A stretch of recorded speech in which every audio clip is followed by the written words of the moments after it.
Let's see if that works. Hello, testing 1 2.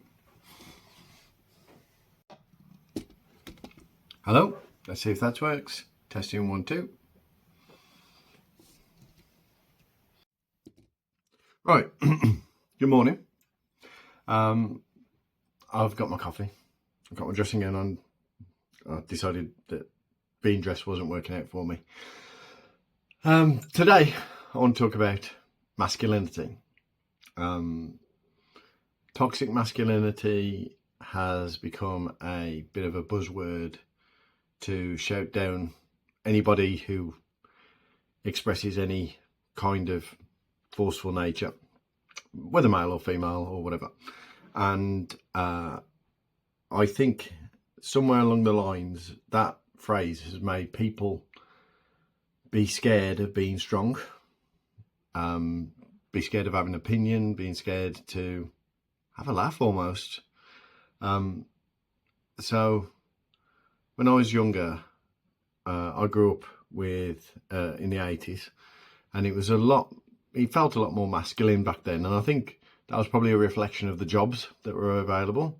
So my dad was an engineer, my uncle was a landscaper, and it was things that you did with your hands rather than working in an office environment with other people, and dare I say, working with women. So I work in an office, and I understand that I've had to sort of soften my nature in order to, be part of an office community. And I agree with that. I think that you should sort of adapt to your environment. When I worked at the fire service, so I worked in the offices at the fire service on a fire station. It was very masculine. I've heard it's not as masculine now, but it was very masculine because it was majority of men. And gradually, as more female firefighters have come on board, and I totally agree with female firefighters wanting to go on board, so this is not some kind of sexist rant or anything like that. But when I worked on that fire station, I felt that because masculinity was accepted and part of the culture, it became less toxic and more empowering. And I do sometimes miss that environment, but then again, that was of its time, and I can't go back in time. But I wanted to sort of express the fact that I do think that masculinity can be a good thing as well as a negative thing. So like I say, we've always got the toxic masculinity, but I think there's a time and a place where masculinity actually helps the situation. So if you think about a night out, and I don't know, one of the young kids, 20-year-old, he's got a bit leery, it helps to have a grown-up guy or woman who can be that masculine presence and calm them down or protect them, and protect them from danger, protect them from themselves, protect them from having a fight or ruining their reputation. So my thing today is talking about when is it acceptable to be masculine, and also perhaps we should try and accept masculinity more in order to avoid scenarios where we've got the opposite, where we've got toxic masculinity and I don't know what the opposite of that, toxic femininity, maybe, don't know. So I grew up, like I say, in the 80s. My dad was an engineer, three uncles, very masculine. My granddad was a street fighter. So, and I was brought up by my mom. She worked in an office, and I had a lot of her traits when I was younger. And then gradually, as I got older, I went to a school in quite a rough area, and I had to man up. And eventually I've manned up to me. And I don't think I'm very manly, but I'm a lot more masculine than a lot of people nowadays.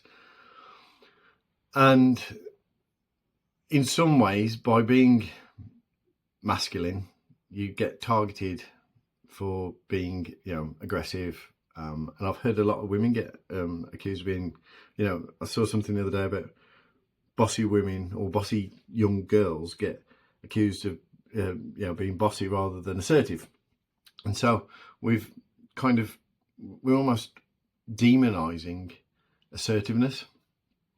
And just because I'm a man and I've got a deep voice doesn't necessarily make me wrong when I'm being assertive or being and I can be aggressive when needs be, but I just wonder whether that lack of assertiveness, but by demonizing assertiveness, we've actually lost our way as a culture. We've lost our way of defending ourselves, defending our values.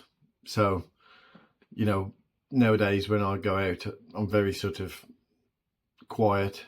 I don't tend to be the center of attention. And that's probably come with age as well. But I just want to ask the question, really, do you think that we've demonized masculinity in a bad way? And should we start to bring it back? And the reason why this was triggered for me is I saw a YouTube, or it was on X or whatever, even though I meant to have deleted X. And it was Donald Trump trying to sort out people getting back to their homes in Los Angeles. And the narrator, the person who was talking about the story, they have like this sort of video within a video. And he was saying that Donald Trump was trying to do the right thing, but he was doing it in an assertive, masculine way. And he was saying that because we don't see that very often as a society nowadays, it's triggering.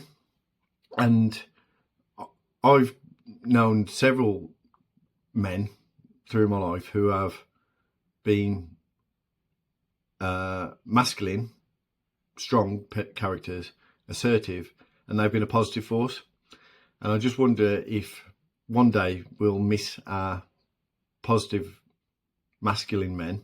And I'm not saying that any other way is bad, so please don't think I'm trying to get rid of feminine men.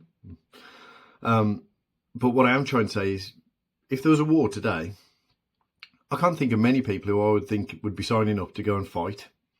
And that slightly concerns me, because it just means that we're lacking that strength as a community. And I mean this across the board. I don't mean this as like a problem in necessarily England or UK or whatever. I mean, I think we've got leaders who are strong, but then we're not standing up for ourselves.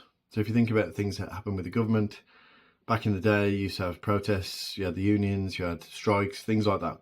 Nowadays, we just sort of accept it and might write, a nasty comment on YouTube, or, if I go into a restaurant and they're not very nice, I go home and do a TripAdvisor. I don't stand up for my rights right there and then, and I don't call the people out on it. Maybe we should do that more. I'm not saying have an uprising. I'm just saying perhaps we should remember the dads and the granddads who were the stronger ones, who kind of kept things in line. So I remember, people saying, "Oh, bang your bloody heads together." No, they only had to say that, and people would stop. They didn't have to go fighting. They didn't have to go beating people up. They just said, "I'll bang your bloody heads together." So this is me banging your bloody heads together and saying, is it a good thing that it's gone? Am I just being nostalgic about my granddad and my uncles and my dad? Or do we need to have some kind of amnesty on sensible masculinity? Anyway, have a great day. I'll speak to you soon. Like, subscribe, belly button, and all. And I'll see you soon.